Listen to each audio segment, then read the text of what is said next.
We have with us Faisal Mahmud, Press Minister of Bangladesh High Commission.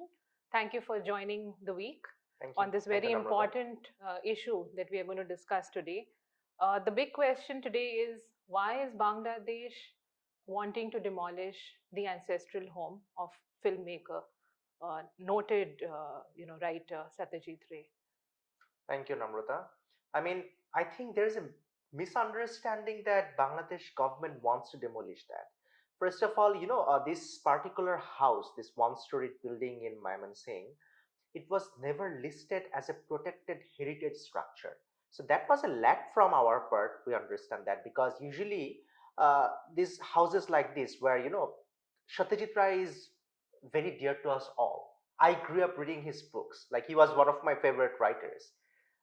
Feluda was my idol, so we love Satyajit Ray. And but then again, this house belongs to Upendra Kishore Rai Chaudhury's ancestor Hari Kishore Rai, and the particular road where it is situated is called Hari Kishore Road. So we know, we respect them, but it belongs to the Shishu Academy, which is essentially the Children Academy, which is a Bangladesh, an institution of the Bangladesh government, and they used to use this particular building for holding classes for children and do some extracurricular activities.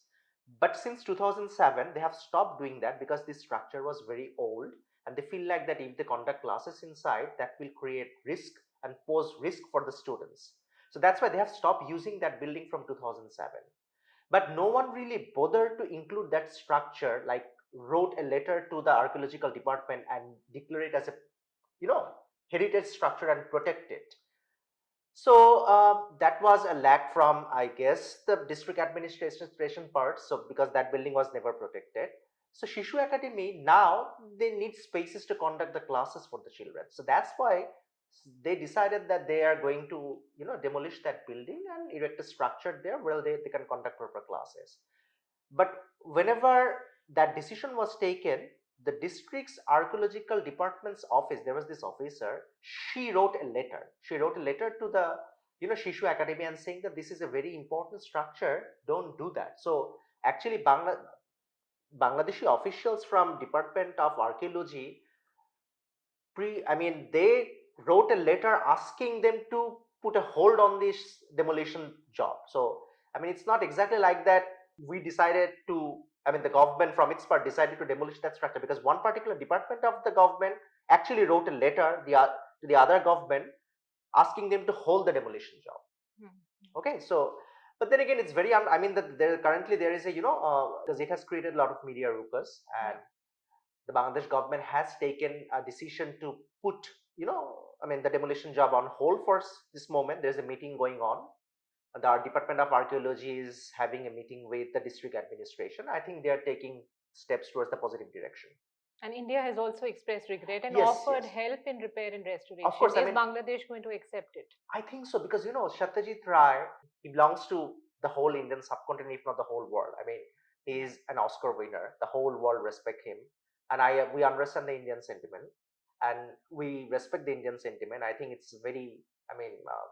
We're thankful to the Indian Ministry of External Affairs that they have expressed their concern, and I think Bangladesh government is ready to take any sort of like help from the Ministry of External Affairs, because we have honest intention of keeping this structure intact, and we want to make sure that this structure is protected. I think there is no debate about that.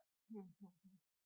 And are there structures which are protected structures, which are Indian structures, in properties that are Yes, registered yes, in Bangladesh? yes. There are lots of structures. I talked with the Department of Archaeology officials even today, and they say that when Indian High Commission in Bangladesh, because there are lots of old structures in various parts of Bangladesh, and it is with very with the manpower that the Department of Archaeology has, it is not possible for them to conduct survey all the time and make sure that these structures are protected. So even Indian High Commissions in Bangladesh sometimes give recommendation to Dhaka. Okay. And what the officers told me that recently they have included 3 structures in their protected list with the recommendation of Indian High Commission. So I think right now we have a total protected structure of 531. If I'm not Okay. wrong, I was told this number. So this number is obviously, it's an evolving list. So yes, of course, and even within a very close distance of this Harikeshwar Rai I mean, Satyajit Ray's ancestors' house, there is this place called Shashi Lodge, which is a protected structure. It belongs to a Hindu zamidar, and it is protected. See, so I mean, we have this honest intention of protecting these heritage structures. That much we can say.